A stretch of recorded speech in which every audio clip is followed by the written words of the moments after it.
परंपरा है, मान लीजिए कि उसी बहाने कथा लोग कर लेते हैं, उसको अपने सुन लीजिए, आपके लाभ के लिए हो गया तो वह अपनी बात एक है, उसका वह लाभ तो है, लेकिन जिसका जो लाभ हो वही बताना चाहिए, तो वही प्रमाणिक माना जाता है। धर्म जो है झूठ के सहारे नहीं चल सकता, धर्म को सदैव जो है सत्य का सहारा चाहिए, और सत्य तो प्रमाणित होना चाहिए ना। तो ये सब झूठी बातें फैला देने से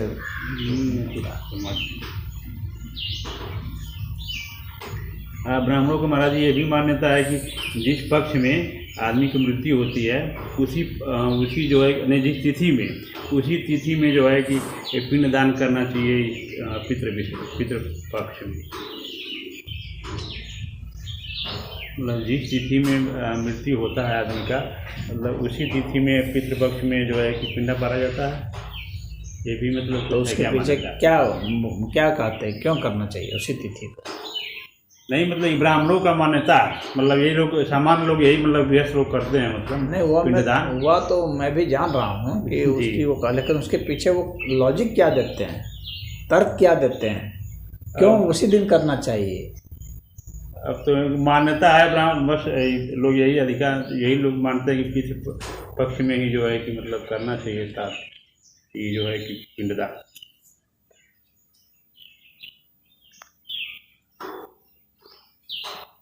ये ब्राह्मणों का जो है ये लोग उसी तिथि में करने से क्या होगा?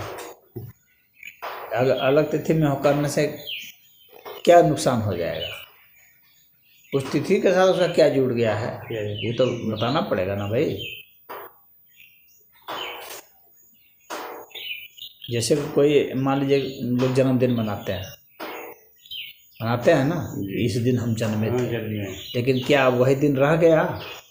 नहीं रह गया, वह सिर्फ उसकी स्मृति है, स्मृति याद है, उसकी एक मान्यता है कि ऐसा है। वो तो आपने समय का एक वो चक्र बना लिया है गणना करके पृथ्वी सूरज चांद के संदर्भ में, लेकिन ये समय का चक्र तो अलग अलग जगह पर अलग अलग है। हाँ, मंगल पर ये अलग हो जाएगा समय, यही समय वहाँ थोड़ी चलेगा। बुध ग्रह पर अलग हो जाएगा, बृहस्पति पर अलग हो जाएगा। तो आज जितने सौर मंडल, अलग अलग सौर मंडल में अलग अलग समय का चक्र चलेगा। तो यहाँ तो एक मान्यता बना लिए हैं, जन्मदिन इससे मना रहे हैं भाई, यहाँ पर इनके हिसाब से इसमें आ रहा है, लेकिन आप उसी दिन जन्मे नहीं, वही समय रहा नहीं, सब कुछ बदल चुका है। बस वो एक स्मृति के रूप में उसको यादगार करते हैं, और उसका क्या मतलब है? बस वही स्मृति के लिए करते हैं कि आपको उसी डेट को, जिस डेट को आपके पिताजी मरे हैं, आपको याद रहेगा उसी बहाने कि हमारे पिताजी ऐसे दिन मरे थे, उस वर्ष मरे थे। हाँ, अब इस दिन मरे थे और उस दिन हमको उनके लिए कुछ करना चाहिए। तो ये अपने पितरों के प्रति कृतज्ञता प्रकट करने के लिए तो ठीक है, हमको याद रहेगा, मतलब कृतज्ञता प्रकट कर दिए, उनके नाम पर पूजा पाठ कर दिए, उनके नाम पर उसी बहाने पूजा पाठ हो गया, उसी के नाम पर जो है कुछ तो हमारे दिल दिमाग को सुकून मिल गया। ये सब तो कुछ अपना वो है, जितना हम कुछ ग्रहण कर सके, हमारे कुछ दोष निकल जाए, ये सब तो कुछ है, और उनको जो लाभ मिलता होगा वो लाभ मिलेगा, लेकिन इससे ही कोई मुक्त हो जाएगा, ये तो बिल्कुल भी प्रमाणित नहीं है।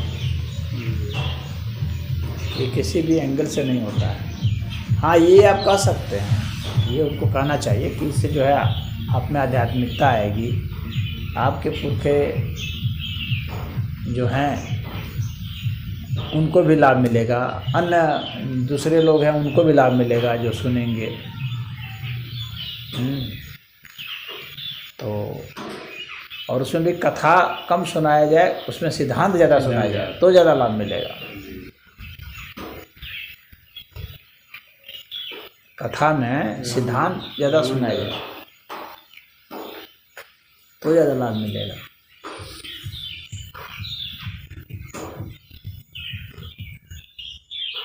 तो उसी बहाने से ठीक है, अपना कोई जन्मदिन पर भी कोई प्रवचन करा ले, भजन करवा ले, कीर्तन करा ले, किसी में तो वो अच्छी ही बात है, खराब नहीं है, लेकिन उसका जो फ़ायदा है वो उतना ही बताना चाहिए, झूठी चीज़ नहीं बतानी चाहिए।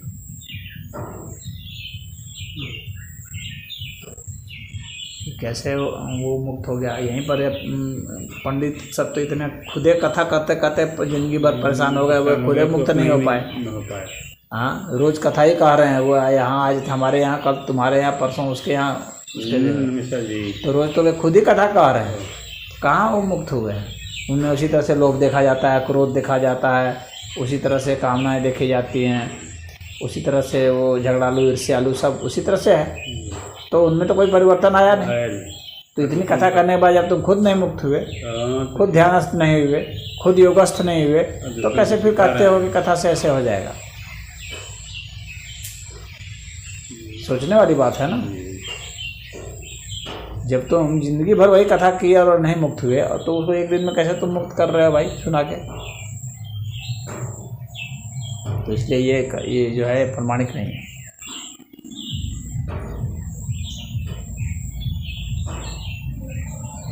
ये भी लोग महाराज जी, ये भी ब्राह्मण कहते हैं कि अगर कोई व्यक्ति परेशान रहता है बीमारी से, या कोई घर में कलह है, या मतलब धन नहीं आ रहा है, ठीक है, तो वो बताते हैं ब्राह्मण की आपको पितृ दोष है, पितृ नाराज। इसका मतलब कुछ पितरों के लिए मतलब कुछ करवाएंगे, जब खुश होंगे तब आप जो है घर में सुख शांति रहेगी और स्वस्थ रहेगी। पितृ भी होते हैं क्या? पितृ भी होते हैं क्या नाराज?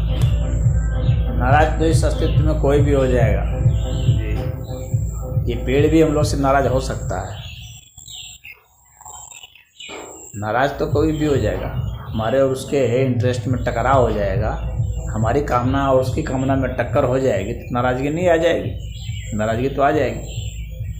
तो अगर हमारी कामना और पितरों की कामना में टकराहट हो गई तो नाराज़गी जरूर आ जाएगी। पितर हमारे से नाराज़ हो सकते हैं और हम भी पितर से नाराज़ हो सकते हैं। ऐसा थोड़ी है कि नाराज़गी एक ही तरफ से होगी। नहीं, पितर हम किसे नाराज होंगे? क्यों नहीं? हम क्या देख रहे हैं कि पितर लोग क्या मतलब कर रहे हैं, क्या नहीं? पितर मान लीजिए हम ये हमको देख कैसे नाराज हो सकते हैं बता रहे हैं ना। हमारे पुरखों ने क्या काम किया जिससे कि आज हम परेशानी स्थिति में हैं, तो हम नहीं गाली देते हैं कि अरे इस बुढ़े ने ये कर दिया, वो कर दिया। हाँ, हम लोग को मुसीबत में फंसा के चला गया, इतना इतना कर्जा लेके मर गया, अब कर्जा हम चुका रहे हैं, तो गाली देते हैं ना। तो पीछे के जो अब गुजर गए हैं, जो अब नहीं हैं, लेकिन उनके कर्म का परिणाम तो अभी है। ऐसा तो है नहीं कि कर्म का परिणाम समाप्त हो गया। तो जो हमारे करोड़ों वर्ष पहले भी जो हमारे पुरखे थे, उनके किए हुए कर्म का परिणाम ही आज हम हैं और ये दुनिया है। तो अगर उन्होंने सत्कर्म कुछ किए हैं तो उसको भी याद करके हम गुणगान कर सकते हैं, और अगर दुष्कर्म किए हैं तो उसको भी कह करके हम जो है नाराज हो सकते हैं, शिकायत कर सकते हैं उनसे। तो यह तो अस्तित्व में नाराज़गी है।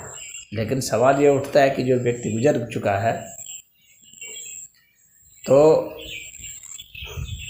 उसको अगर हम प्रसन्न करना चाहते हैं, हाँ, तो क्या उसी उपाय से हम प्रसन्न कर सकते हैं? इसका तो कोई यथेष्ट प्रमाण तो है नहीं। हाँ, इतना ज़रूर है कि जब हम प्रसन्न होते हैं, हमारे जो करीबी हैं वे भी प्रसन्न होते हैं, ये देखा जाता है। जब मैं प्रसन्न हूँ तो मेरे जो करीबी हैं वे भी प्रसन्न होंगे, मैं दुखी हूँ तो मेरे करीबी हैं वे भी दुखी हो जाते हैं। तो इसका मतलब ये जो भावनाएं हैं ये इस तरह से तरंगित होती हैं, तो हम उस क्रिया करके हम स्वयं प्रसन्न हो जाते हैं। इतना तो पक्का है कि हम प्रसन्न हो जाते हैं। हाँ, उस आधार पर हम ये मान सकते हैं कि हमारे अगल बगल जितने हैं वो प्रसन्न हो जाएंगे। और उसी लॉजिक को हम थोड़ा सा और आगे बढ़ा करके यह भी एक कल्पना ही अगर कोई मान ले तो ये मान सकते हैं कि अगर कोई होगा तो चूँकि मैं प्रसन्न हूँ और वे हमारे पुरखे हैं तो हमारा भला चाहते होंगे, हम उसका भला चाहते हैं, वे भी प्रसन्न होंगे। हाँ, तो उस आधार पर वो कर सकते हैं। लेकिन क्या पता हमारा पुरखा कोई ऐसा दुष्ट हो जिसको कि भागवत कथा से बड़ा चिढ़ हो, है कि नहीं? कोई असुर भी तो हो सकता है। वो तो हम उसको दूध चढ़ा रहे हैं और उसको तो दारू चाहिए। ऐसे भी तो पुरखे होंगे, तो वो तो दारू चढ़ाने से खुश होगा, जबकि हम तो दूध से खुश हैं, हम शहद से खुश हैं, वो दारू से खुश हैं। तो हमारे ही एक्शन से वो खुश हो जाएगा, ये कोई ज़रूरी नहीं है। संभावना है कि खुश हो सकता है भाई, चलो हमारा नाती है, पोता है, ये परपोता है, ये है, तो ये प्रसन्न है तो मैं भी प्रसन्न हो गया। हाँ, ये हो सकता है, लेकिन इतना ज़रूर है कि मैं प्रसन्न हो सकता हूँ क्रिया कराने से, इतनी बात पक्की है। और घर में क्लेश की जो बात है, तो क्लेश तो घर में ठीक है भाई, कुछ प्रयोजन होता है तो आदमी घर में क्लेश थोड़ा सा घट जाता है, प्रयोजन होता है तो लोग उत्साह में उस काम को करने में जुड़ जाते हैं, हो जाता है। और अच्छी बातें सुनने को सीखने को मिल रही है तो ठीक है, संगीत में है तो थोड़ा और ठीक हो गया, तो यह होता है। लेकिन उसके जरिए ही अगर क्लेश नहीं होता हो, घर पे क्लेश सदैव नहीं रहो, तब तो पंडित के घर पे कभी क्लेश ही नहीं होना चाहिए।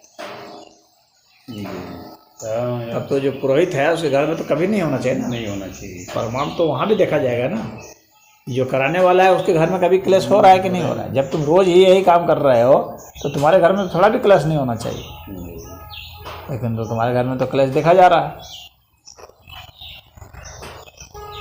क्लेश तो महत्वाकांक्षाओं की टकराहट है, कामनाओं की टकराहट है। हाँ, तो क्लेश तो व्यक्ति के भीतर में होता है, तो क्लेश तो इस प्रकृति का नियम है। हमारी ही कामना जो है, हमारी एक दूसरी कामना से टकरा रही है, तो वहीं पर जो क्लेश शुरू हो जाएगा, और दूसरे की कामना से टकरा रही है तो वहाँ भी और भी क्लेश बढ़ जाएगा। तो घर में इसीलिए क्लेश रहता है क्योंकि घर में सबकी कामनाएं अलग अलग हैं, और कामनाएं अलग अलग हैं, और उसके पूर्ति का समय, उसकी प्राप्ति का समय सब कुछ अलग अलग है। मान लो किसी को बाल्टी चाहिए, हाँ, तो मान लो पति चाह रहा है बाल्टी, पत्नी भी चाह रही है बाल्टी आए, हाँ, लेकिन पति चाह रहा है 7 दिन के बाद आए, चाह रहा है एक ही दिन में आ जाए, दोनों में इसी में टकराहट हो जाएगी।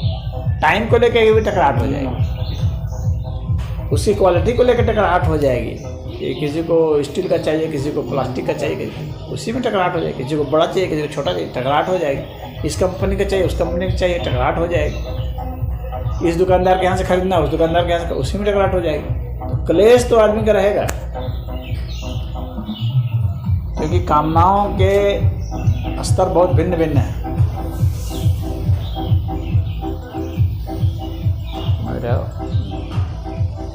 क्लेश से मुक्ति तब है जब इस संसार से ही मुक्ति है। जब कोई कामना नहीं रहे तभी क्लेश से मुक्ति, कामना रहते हुए क्लेश से मुक्ति संभव नहीं। ये पितृ जो है नाराज या खुश ये नहीं होते, ये सबके ब्राह्मणों का ये पितृ नाराज और खुश हो भी सकते हैं, रह भी सकते हैं, एक संभावना उसको मान लिया जाता है कि नाराज और खुश हो सकते हैं। हाँ, लेकिन पहली बात है कि वो पितृ क्या अभी प्रेथी हैं सदैव,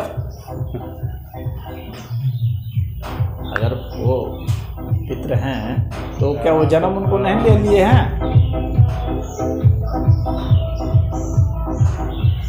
पुनर्जन्म का सिद्धांत तो यही बताता है ना कि उनको भी जन्म मिल जाता है। तो जब जन्म मिल जाता है तो जन्म मिल गया होगा, तो अब हम क्या उसको ये करें?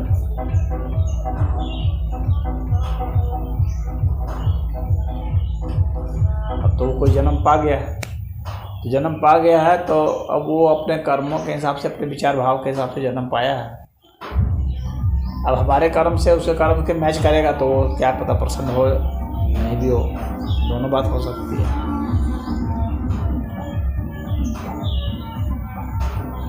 तो मिल भी सकता है, नहीं भी मिल सकता है, प्रसन्न भी हो सकता है, नहीं भी हो सकता है, सब संभावनाओं का खेल है। ब्राह्मणों के पास कोई प्रमाण नहीं है, ये तो शास्त्र में लिख दिया है, ब्राह्मणों ने लिखा है, किसी अन्य ने तो ग्रंथ लिखा नहीं है। पाखंड बहुत लिखते हैं ना, नहीं, अन्य लोगों ने तो लिखा नहीं ना, ये तो सब लिखा है, ब्राह्मणों ने लिखा है।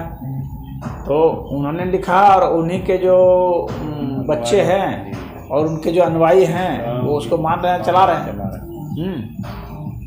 उसके पीछे जहाँ तक प्रमाण है वहाँ तक तो मानने योग्य है, जहाँ प्रमाण नहीं है तो वहाँ पर जो है वो संभावनाओं में आ जाता है, हो भी सकता है नहीं भी हो सकता है। हम उसको जानते हैं या नहीं भी जान सकते,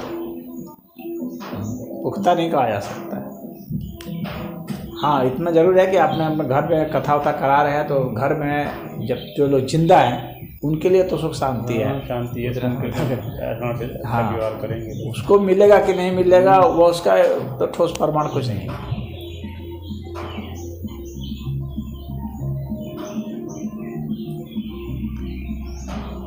और उसको कुछ मिलेगा भी तो ये कहाँ का नियम है कि जैसे मान लो तुम पानी है तो पानी तुम ही दोगे तो ही मैं पीऊँगा, मुझे कोई दूसरा आदमी देगा तो पानी नहीं पी लूँगा अगर मैं प्यासा हूँ तो नहीं, यही पानी देगा तो ही मुक्त होगा, यही पानी देगा तो ही प्यास बुझेगी। ये तो तार्किक नहीं बात है। ये होता ना कि प्रेम में कि हमारा लड़का है कुछ नहीं कर रहा है, नहीं दे रहा है, तब नाराज होने लगे दूसरा कुछ हम जाकर पी रहे हैं, दे रहा है, मेरा जो है कि लड़का पुत्र हो करके अब कुछ नहीं कर रहा है हमारे लिए। हाँ, तो लड़का नहीं कर रहा तो कोई तो कर रहा है ना, जो कर रहा है वही पुत्र समान हो गया, जो दे रहा है वही पुत्र समान हो गया। तो आदमी की नाराज़गी तो कभी दूर नहीं होती है जब तक कामनाएं हैं तब तक। तुम्हारा जैसे थोड़ी देर के लिए वो मान ली प्रसन्न भी हो गया, तुम एक दिन साल में पिला दिए, क्या उसकी प्यास इतनी है कि साल में एक ही दिन पिए? एक प्रश्न यहाँ अभी तो खड़ा हो जाएगा। रोज रोज तो तुम पिला नहीं रहे पानी, रोज रोज तो तुम जो है खिला नहीं रहे कुछ, साल में तो क्या उसकी भूख साल भर बाद लगती है? एक बार तुम खिलाते हो तो साल भर रह जाती है। हाँ, इस बात का कहाँ क्या प्रमाण है? एक बार देने के बाद साल भर उसको भूख नहीं लगेगी, प्यास नहीं लगेगी, या उसकी और कोई कामना नहीं होगी, तो हजारों प्रश्न खड़े हो जाते हैं। ये अंत में और कुछ नहीं है, एक मान्यता का विषय है बस।